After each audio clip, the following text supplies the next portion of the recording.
आज की वीडियो में हम पावर ऑफ साइलेंस के बारे में जानेंगे।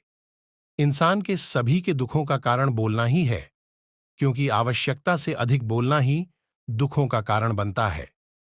इसलिए कम बोले, सटीक बोले, मधुर बोलें और सबसे जरूरी जितनी आवश्यकता हो उतना ही बोले।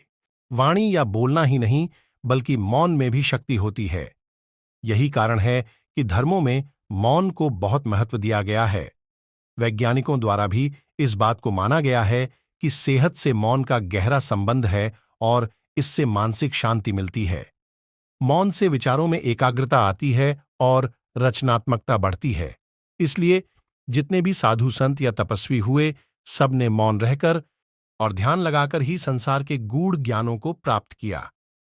हमारे जीवन में एक नहीं, बल्कि बहुत सारे दुखों का कारण बोलना ही है, क्योंकि हमारी समस्या यही है कि हम चुप नहीं रह सकते।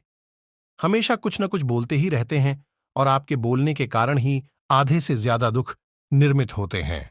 परिवार में कलह क्लेश का कारण भी हमारा बोलना ही होता है। आप जितनी भूख उतना भोजन खाते हैं, जितनी जरूरत उतना कार्य करते हैं। लेकिन क्या आपने इस बारे में कभी सोचा है कि आप कितना बोलते हैं? क्या आप उतना ही बोलते हैं जितनी आवश्यकता है, या अनावश्यक ही सारे दिन बोलते हैं? इस बारे में कभी अकेले बैठकर जरूर सोचिए कि आज आपने दिन भर में कितना बोला, क्या बोला और सबसे जरूर कि क्यों बोला। इनमें से कितनी बातें जरूरी थीं और कितनी अनावश्यक। मनुष्य की प्रवृत्ति ऐसी है कि वह अपने मन में चल रही बातों को दूसरों को सुनाना चाहता है और दूसरा भी आपके साथ ठीक वही काम करता है। ये बातें किसी अन्य या तीसरे व्यक्ति से संबंधित हो तो सुनने सुनाने का काम और भी दिलचस्पी से होता है।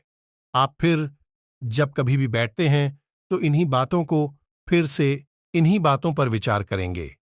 यह सुनने सुनाने का माहौल जीवन भर चलता रहता है और इस तरह से आप खो देते हैं अपना समय, अपना जीवन, अपनी सोच समझ और वो कीमती पल जिसमें जिया जा सकता है और जिसमें आनंद प्राप्त किया जा सकता है। इसलिए इस सुनने सुनाने के माहौल से बाहर निकलें।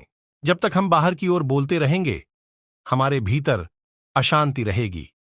जिस दिन हम मन से चुप हो जाएंगे, तो तब बाहर हमारे मुख से कुछ भी निकले, हम शांत ही रहेंगे। दुनिया में जितनी बुराइयां हैं, परिवार में क्लेश है, पति पत्नी में विवाद है, सब बोलने के कारण ही होते हैं। हम चुप रहना नहीं चाहते हैं, हमेशा सुना देना चाहते हैं। लेकिन व्यर्थ का बोलना ऊर्जा का नष्ट होना है। इसलिए जितने भी बुद्धत्व, साधु और संत हुए, वे एकांत की ओर गए, क्योंकि उन्हें अधिक बोलना न पड़े और अधिक सुनना न पड़े। महावीर ने 12 वर्ष और महात्मा बुद्ध ने 10 वर्ष मौन रहने के बाद ज्ञान प्राप्त किया। महर्षि रमण और चाणक्य भी मौन के उपासक थे। लेकिन आप इस संसार में रहकर भी एकांत रह सकते हैं। इसके लिए आपको अपनी उन ऊर्जाओं को बचाना होगा जिसे आप व्यर्थ के शब्दों में नष्ट कर देते हैं। इसलिए उतना ही बोले जितना जरूरी हो।